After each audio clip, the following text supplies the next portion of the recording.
Hello and welcome back to a personal code of conduct. My name is Dayo and I'm your host, I guess.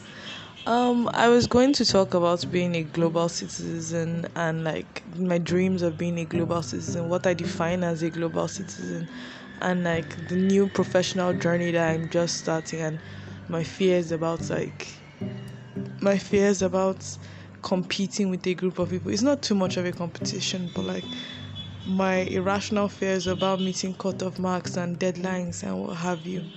But like I know that I'm capable, but it's not a question of my own personal inadequacies and what have you and self-doubt. But I'm certain I'm capable, and I will put effort because I need money. But like I realize this is a topic that I need to settle down and think about. I know I haven't had time to be thinking and what have you, and the only thing in my head is the skincare I want to buy and whatever. I've already decided I'm probably going to um instead of buying a giant retinol cream, I'd prefer to just buy tretinoin and a good body lotion. That would make sense. It'd be freaking awesome. So like I'm probably going to start tretinoin, get sunscreen, what have you. But enough of me. So today, instead of my desire to be a global citizen and my fears, we'll be talking about logical fallacies. I realized that I need to be somebody who's able to hold a conversation, create a conversation, and what have you. I started reading this 95-page book about like getting information out of people, and I realized this person's idea is the same as my own idea. If you want to have an engaging conversation with somebody because you want something out of them, you need to be honest. I know it sounds very like out of pocket in the sense that you already have an ulterior motive for talking to this person, and now you're required to be honest. Because if you present a subject matter that you don't truly enjoy, there's no way you can fake it, because how will you follow along, how will you continue?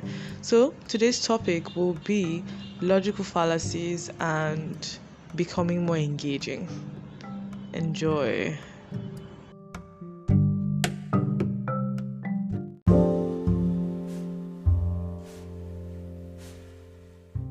The main reason I won't be taking that topic that I chose first as my initial topic is because like I feel like I need to start like this week of classes first. I need to start this week of classes first because I need to know my end goal, my north, my true north, what I want to be.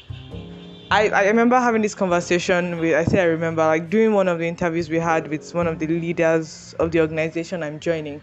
And he was like, find your true north and all that like motivational jazz. And I said I wanted to be a solutions architect, like with data as my tool. But like, I need to find being like the whole point of being a global citizen is something that I have to sit down and think about a lot. So until then, we'll be talking about something I can easily follow along, which is logical fallacies. Let me even look for that article again. I've lost it in the middle of all the fan fiction I've been reading about me. And I hope I don't delete on my memory of data science just because I will revise my old functions and try and take on new projects and what have you, while trying not to like overdo the competence thing. And I'm definitely going to get the graphic pad this month because I'm thinking of getting a sunscreen from Jumia instead of what's the word? Instead of buying an expensive one from Tika.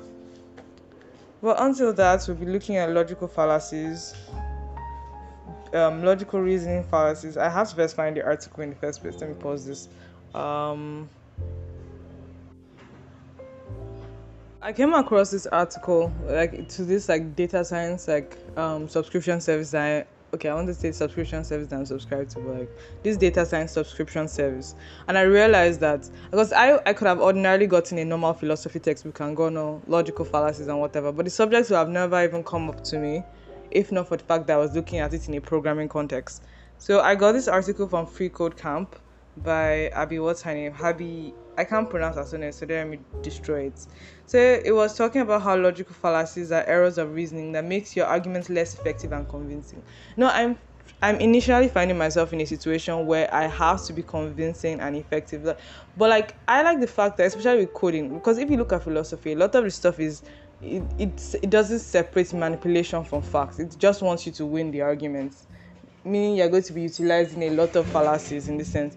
But like I like the parts that she's following, like the programming part that she's following, where she realizes that your arguments must be true. Like you must be certain without a like without any doubt that it will be effective.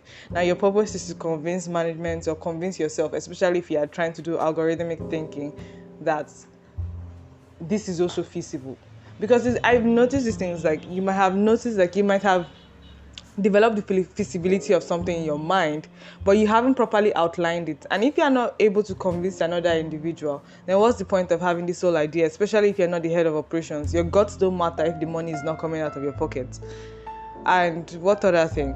Okay, you haven't determined the feasibility. There's a high probability that in the process of you structuring your argument, you can realize that your argument is total bullshit. But if you were like you were manipulative in mind, and your main purpose was, you can use this like identification of fallacies for malicious purposes, because you understand what your victim in quotes is susceptible to, then you use the fallacies against them. But like he's using it in the context of you are trying to prefer a solution, and you are trying to convince whoever it is you're meant to convince, not for malicious purposes. So I like how she personally gives a lot of examples when she's dealing with fallacies. She talks about like the sunk cost fallacy, which is and a lot of these things are dealing with like personal questioning. So this entire podcast is going to be me asking myself when I have been through this, like when I've done this, like this in my personal life, and how I hope to apply it. Now this is a personal code of conduct, and Dayo is hoping to apply it to herself personally and effectively. So the sunk cost fallacy definition and example. Now this obviously is defined as when you've decided something is worth completing even though it is no longer valuable. Now at present, I am in a current dilemma of the sunk cost fallacy to several of my Coursera courses. I want to complete them, but and I know they'll eventually be valuable to me, but not right now. In a few months, I should be focusing more on being ahead in my emotional intelligence class, getting exercise books so I can properly outline. I need to get like proper exercise books and not my pretty grained jotter. I want to use that for my thoughts, even though I've used that to just conversations from last week. I need to get like a proper exercise book so I can study, arrange my plus points, and be properly prepared for an OBJ. I need a rough note and an arranged note for studying when the exam comes.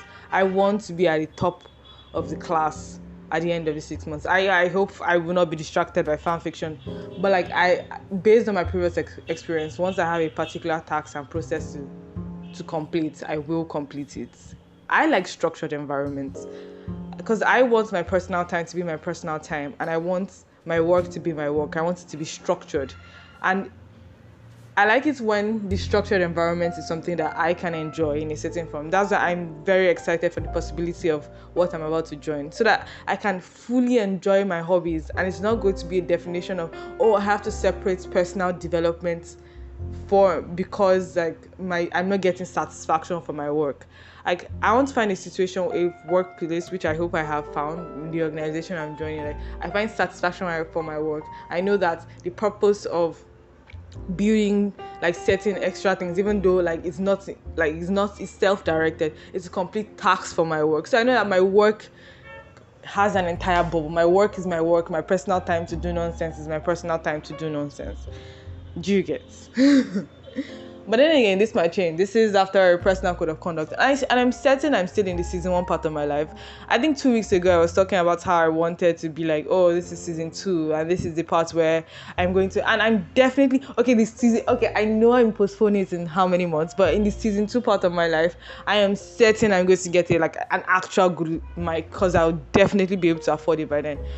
And even though I want to feel like I'd be prepared for all the eventualities and in the future, but I'm gingered. But I know that there is no we only take a certain group of people, blah blah blah. These are the only people that are allowed to get in. No, instead it's more of there's a general flatline cutoff mark, and I just want to excel. And I remember last week about my whole plan to be memorable with her. I definitely was memorable, especially to people I wanted to be memorable to, which was the head of my preferred unit and somebody I felt was very interesting. Then I stepped back in a couple of days because when you have individuals in a group of people and there's always that one person that wants to identify as the class clown, that also identify as the happy-go-lucky. Well, like, because I know that our entire group is a group of very serious, like, studious people.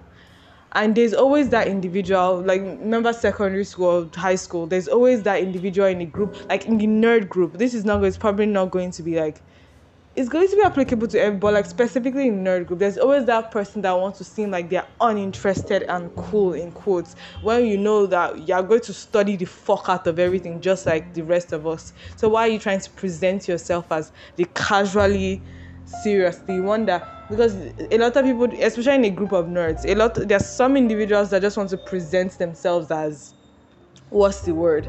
They want to present themselves as just casual, but then study their ass off and get like first position in everything. And I'm just like, we know we're all dead guys here. Like, all of us are dead guys. We're all dead nerdy guys. So why are you like pretending to be something you're not? But then again, that's probably me being an asshole and getting irritated about not saying stuff about like the particular person in question. But who cares? I'm not posting this there, even though like I searched on the internet and my full name is attached to this. So oh my god, I hope that this doesn't fucking ruin my career.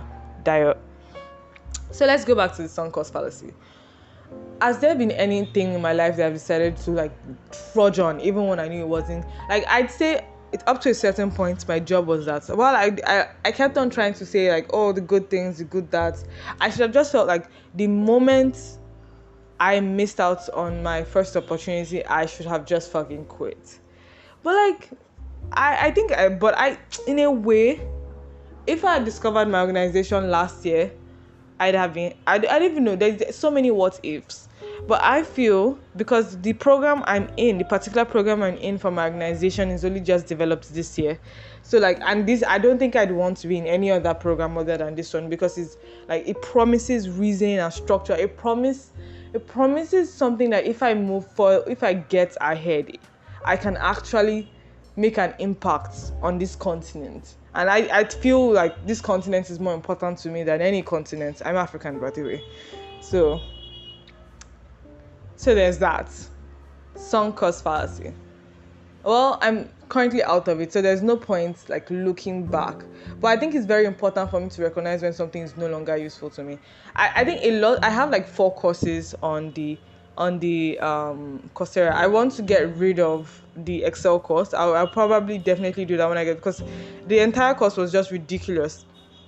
The probability concept was not properly explained. I just keep it there because the process to get rid of that course is strong. And TensorFlow is I've decided that I am not into image processing, and I want to try and focus on more textual data. But in the end, I still have to learn neural networks.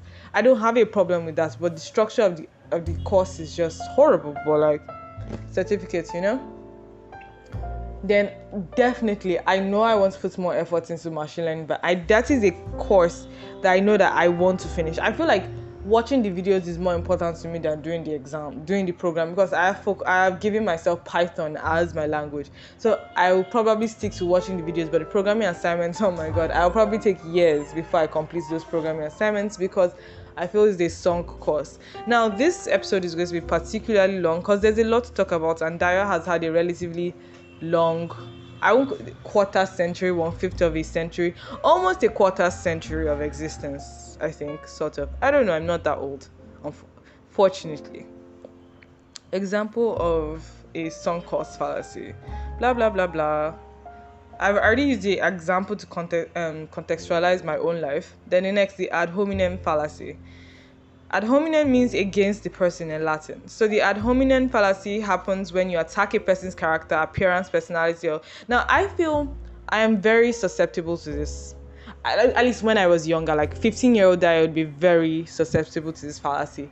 And I noticed that, but like understanding the structure of this fallacy makes you realize how common it is in society. Like the example she gives is in politics, in how you're having an argument with somebody and the first thing that they point out is that you're hideous or you're fat, or like when they can no longer follow a structured point. And I feel like it's very important for me to manage the way I talk, in the sense that I should have an end goal in mind, then structure my arguments to match the end. Because if I continue just going on, and if you move in a cyclic manner with your arguments, but then again, it's fun. I like the sound of my own voice. Now, if you move in a cyclic manner with your arguments, you realize that it is easy for somebody to push in and question your own character, because in human relationships, I don't have the best character. I can be a horrible person sometimes. I'm not even going to deny that. So if you are going to have an argument, your argument must be fast, precise, concise, and fast, precise, concise. I don't know, whatever. Long enough that the person has accepted you are correct before they can question your character. Because all of us, we all have our eyes, stones in our eyes. So if your entire argument is pointing out the pebble in someone's eyes, you have to be fast and drive home before they can point out the stone in your own eye. But like, this is the only situation you're right. I feel this is a lot of the examples she gives, even though she's giving it in a coding context. There's a lot. It makes you understand, like, if you're a person of questionable character but you're deciding to change, this is something that I feel can seriously like help you get people aware that you are right, even though your own character is questionable. So and I think this will help me recognize when this isn't being done to me, because I know people who know me very well. They know what can easily make me doubt myself. Now, I believe I attract good people. Like, I believe so. I attract awesome people. I don't know whether it's good for them or not, but I know that the people I attract are awesome. And they need to and I need to understand that even though they know my weakness, they're unlikely to use it. But like, if I interact strongly with somebody who is an asshole, it's easy for them to identify the points that would throw off my arguments because I'm stressed. So obviously I need to identify these points myself, and like be immune to them and recognize when somebody is doing this to me. The straw man fallacy.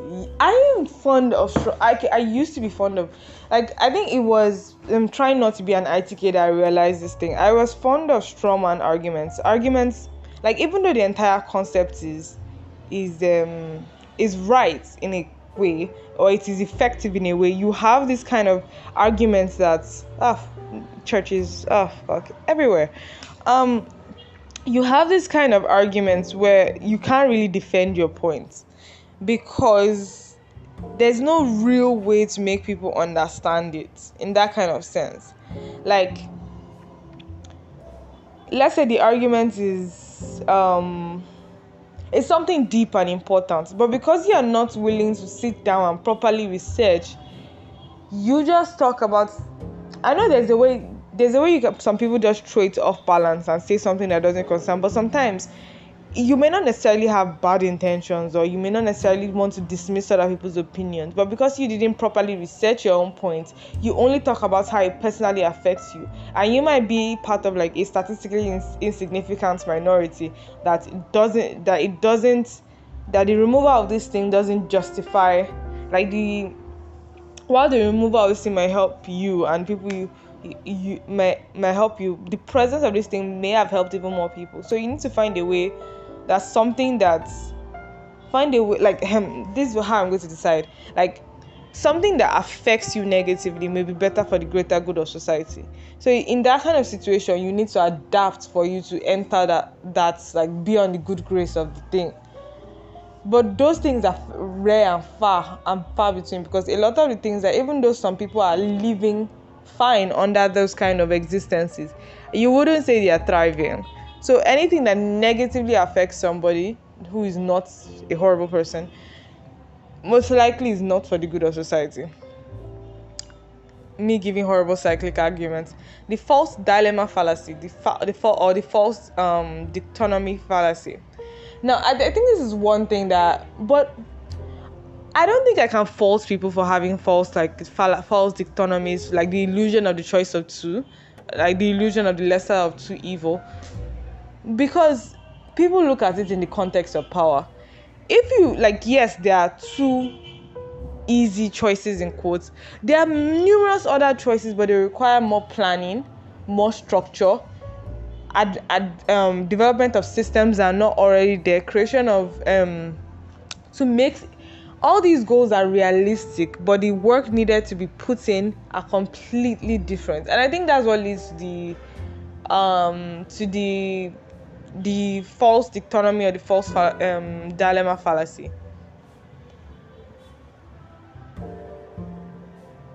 The slippery slope fallacy. The slippery slope fallacy refers to arguments that get increasingly dramatic out of hand very quickly. I feel a lot of people in relationships are fond of this thing. When they realize that their argument is weak, they decide to drag things that have nothing to do with it.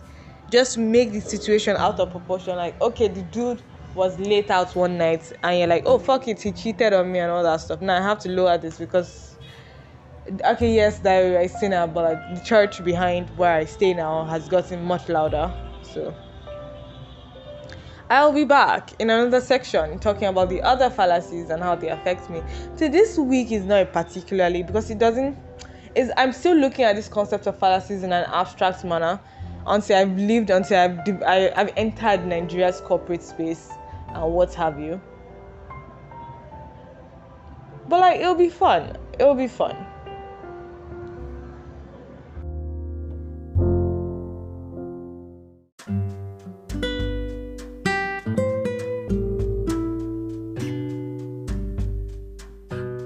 So let's just say I got sidetracked by content again, and I would say that I have something more fun to say, especially more talking about logical fallacy. There's still like a lot. The audio is going to be kind of weird on this. Like, I was talking like all throughout, but like, I need to move my body. I've been walking up and down. Okay, I've been lying down just stiff like for the entire afternoon. So let's like do a walking podcast and let the entire hostel think you're crazy.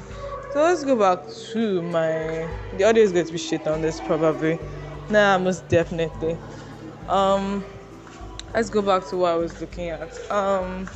Yes, the slippery slope logical fallacy. Let me pause this and play it, should I? The slippery slope logical fallacy. Sometimes you're not even sure about what people want to say at that certain point, because you end up getting everything unnecessarily overblown because you're trying to protect an individual, or not necessarily protect an individual. Some people know that especially when dealing with young children, some people know that you're especially susceptible to the worst case scenario, so they immediately go after that.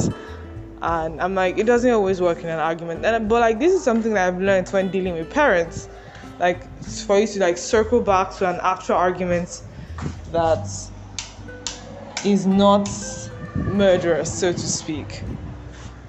Next one, circular reasoning. I think I mentioned this kind of like in which your in which your conclusion justifies your argument, rather than it's just an extension of your argument, rather than rather than it's being the end of your point or what have you. Sometimes, and this entire like article has enabled me to recognize like when this is being done to me or when I'm falling down that rabbit hole, because you notice that if you're falling down this rabbit hole, you're not able to convince people of the efficacy of your argument. And sometimes among like people with malicious intentions, you're able to recognize that this is a particular fallacy that would work. But if you are trying to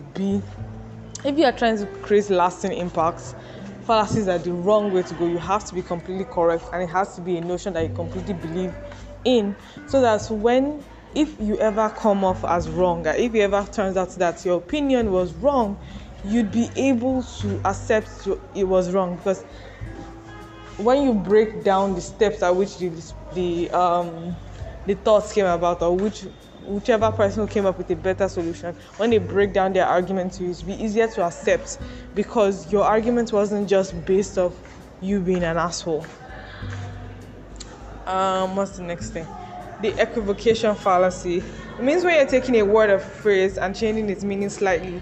And I feel the reason why I like this article, because it insists on not doing these things. Like, I know if like I was looking at this from a philosophical context or from like a political context, it'd just be encouraging you to do this kind of rubbish. But like in this, like, especially I think of it in a context of presenting a business idea or algorithmic thinking and that entire gist. And I realized that if you weren't certain, if you're like, yes, your intention is to convince but not to manipulate, you need to have looked at it. If you cannot completely have an end-to-end feasibility study of your arguments. I don't see why you should be convincing somebody unless you have malicious intentions.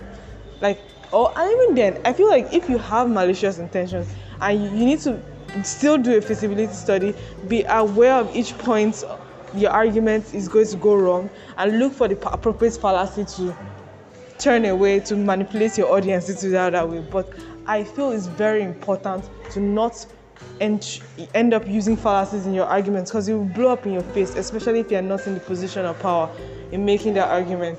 And if you're in position of power, even if it doesn't blow up in your face, you'll be ruining millions of lives, but people in power do it anyway, so that's their gist. Then post hoc fallacy. You have heard the phrase post hoc ergo porta hoc. Even if you know after this, therefore because of this. It basically, I think I've done this several times unconsciously. I know my point D, and I know my point A, and I know point D. No, let's say I know point A and I know point Z, and I end up jumbling all the letters in between just because I want to get point Z faster. Because I know this is not exactly the end, because what she's saying is that one thing happened because of the other. But I find myself putting the wrong thing. How I look at arguments, I look at it in a form of network, in a network of words. It's not necessarily a straight line of incidences. Sometimes you're looking at an incident and you're like, okay, yes, this happened after this, but this is not the point it should be in the story. I'm looking at how I can apply it to my speaking skills, and maybe eventually when I do start trying to create business solutions, I'll probably start looking at it in a form that involves algorithmic thinking and coding and what have you.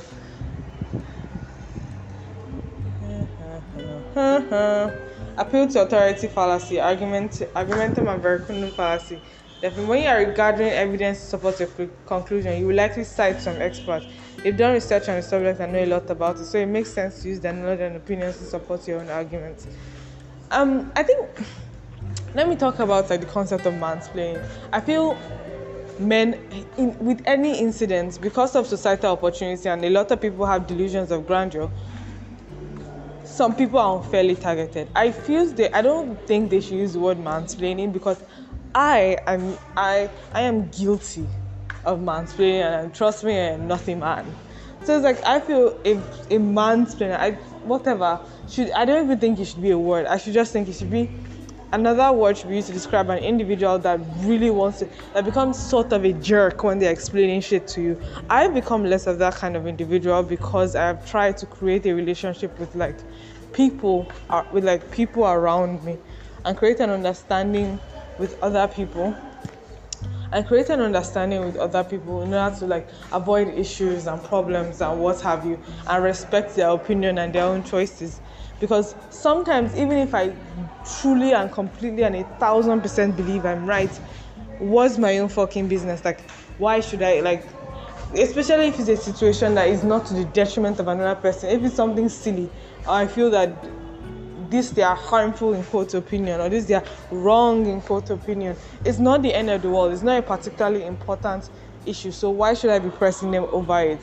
Why must I be right? In some incidences, you can just leave people alone. What else? If you use the experts' information incorrectly, or if you assume they're always right because they're experts, you could be falling prey to the appeal to authority fallacy. I know it has nothing to do with mansplaining in that context, but I just wanted to point it, because I am fond of citing out this and be I'm totally right. But now that I've identified I'm fond of it, I'm probably going to stop. Probably.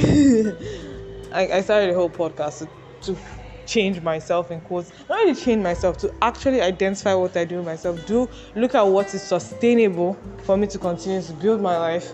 I started on the roots of stoicism, but there are a lot of stoic principles that I think is just irresponsible and doesn't recognize people as a human being. So I still follow the whole stoicism, optimistic nihilism with the foundation of Ubuntu. Stoicism tells me how to react. Optimistic nihilism tells me is my outlook on the entire world. Why Ubuntu is my interaction with other human beings. I've mentioned this several times on the podcast.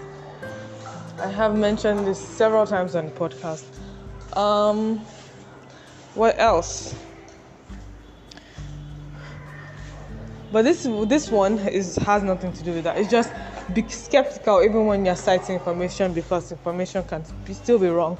This is probably going to help in the era of presentation when I start presenting my findings according to various experts. Those findings have to be corroborated by other experts so that I can properly buttress my points and not just put all my eggs in the basket of one expert.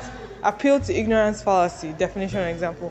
No one knows everything. It's just a fact of being human. We are still all learning. While some might know more than others, we will all be ignorant about certain things, which is awesome. And this is something all people who are fond of. I need to find the actual word for the slang mansplaining, because that's just rude to mind their own goddamn business and not try to drag people in the mud. Well, no one has ever seen Loch Ness. They're making an appeal. Why? Oh yes, the whole standard, because absence of evidence is not the evidence of absence.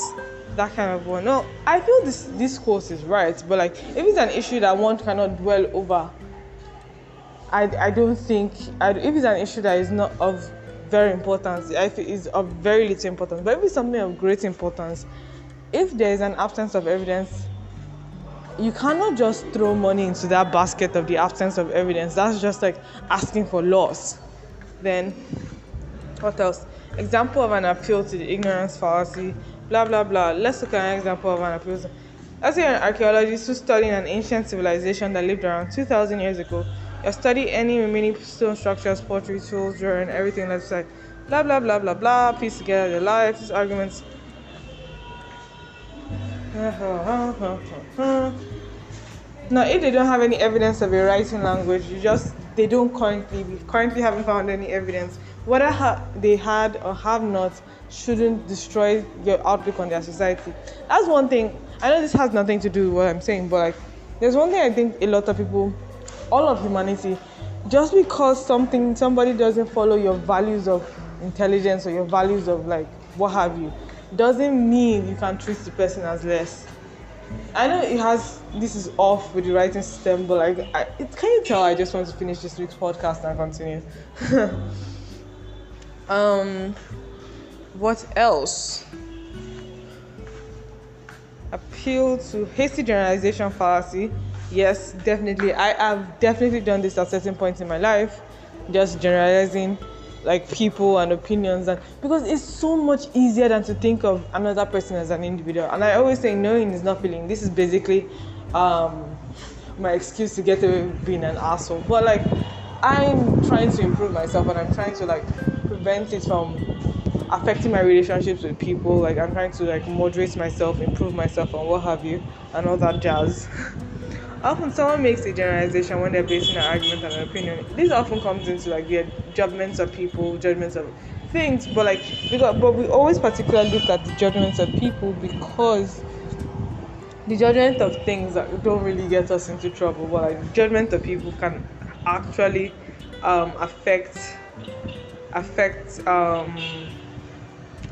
can easily affect relationships and our outlook on the world. Even the example she gave was immediately about people, because that is where our hasty generalization immediately bring problems. But if you're looking at hasty generalization in the context of like business solutions, just because I'm going to be looking at anecdotal evidence of like things working and business solutions completing themselves, and I'm going to be like, oh fuck, that's stupid.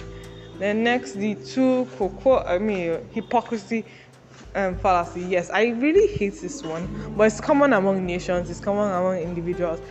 Like, yeah, your refusal to be called out because everybody is guilty. But like, if we want to move forward, like, I'm a shit person and I'm going to try and do better. That doesn't mean I can't call you out. Me being a shit person doesn't give me, like, if it's to my advantage, I will call you out.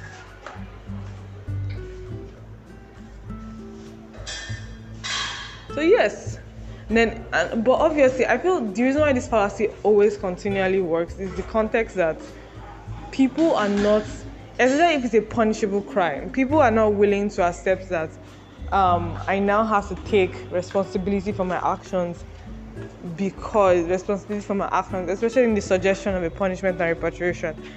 Oh well, humanity, sometimes I just think of humanity, I'm like, throw the entire species away.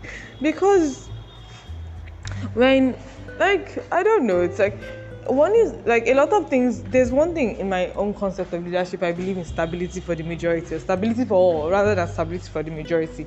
Because I feel stability for all is possible.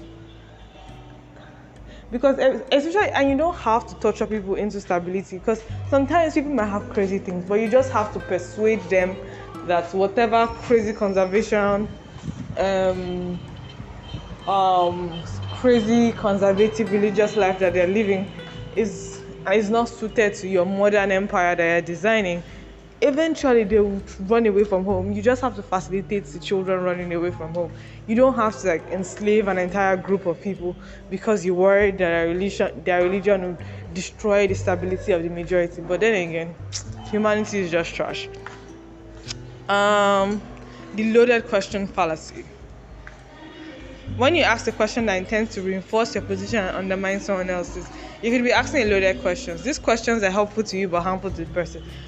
I feel the entirety of this entire conversation operates on the fact that you're a good person. But on the idea that you're a good person, what if you're a trash person? What if that is your plan? I don't know. To gather new information. Are you still beating your wife?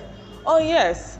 But then again, I feel it's very important that if you're going to ask loaded questions, they have to be loaded questions that have to do with the entire to the situation. It's only a fallacy if you're using it in a manner that has nothing to do with the situation. It ends up being more like a hypocrisy quote or a what's the other one that you just straight up say the person is guilty of something unrelated, rather than. But I feel like you can use a loaded question when it helps. Like, it truly helps your cause, not just to, like, minimize somebody's help. But I feel the loaded question can be looked in two ways. It has to be something that is of benefit to your argument and doesn't just, because when I look at something that is of benefit to an argument, I know I'm just being cyclical at this point. Fallacies here and there, but like, this is a personal code of conduct. You can see why I'm trying to justify the loaded question, because I'm probably disturbingly fond of it. I would never go, "Oh, you're letting thieves handle your products," because, like, the example given was letting incarcerated people, employing incarcerated people, and, like, you're letting thieves handle your products. If they still wanted to steal, they wouldn't be looking for a job. They'd go out and steal, which is common sense. So just remember, when you're asking for questions to try to prove a point, keep them relevant, unbiased, and focused on the issue at hand. And I've noticed that if you try to if you're being malicious and you meet somebody that understands these fallacies, you're going to be humiliated. That's why it's important to keep your points fact-driven and take no offense if somebody can get at the edge of your points and see faults with them. That will probably help your arguments grow, or maybe even change your views to the other side. The red herring fallacy. That's the final one. Yeah. The red herring fallacy definition and example. You might be wondering where the term red herring comes from. It's all name for a fallacy. Oh yeah, you have to bring up something that came up in the past in order to show up a situation. A herring that is burned and smoked, blah blah blah. It's unknown because of the strong smell. Oh yes, you try to distract from the real issue at hand. I think a lot of these logical fallacies come with the whole idea of, like, the malicious intentions. But what do we learn from this day? Dayo is guilty of several fallacies. Dayo is currently tired. Dayo is half-assing the second half of this podcast because, like, shitty audio, just walking around, being casual, and trying not to think about tomorrow. And next week, I'll definitely talk about my desires to be a global citizen. I'll talk about my missed graphic tablets. I'm going to try and like get information on how to get a cheap graphic, like a really cheap graphic tablet, since like the junior offer is ending next week, and I wanted it to end at the end of the like month, because that's when I can afford to blow 11k on a tablet and on something for my amusement. But like, what else? Third world country, and like still and reeling from how many months of unemployment. Oh my god, wow. Now I'm looking at my face, and my face looks really nice in some mirrors. And sometimes I should have an entire conversation on how I don't know what I look like. Sometimes I look in the mirror, I'm like, who is this gorgeous human being? And sometimes I'm like, ugh, but who cares? It depends on the mirror, like, and the angles and what have you. But like, I'm healthy looking, so I know that at least I'm healthy. So there's that. So that's the point. Dayo was just casual. This is just one of those like podcasts that ended up like derailing, probably committing a lot of logical fallacies in the middle, and now I'm spending it looking at my braids that I haven't properly taken care of. I really need to like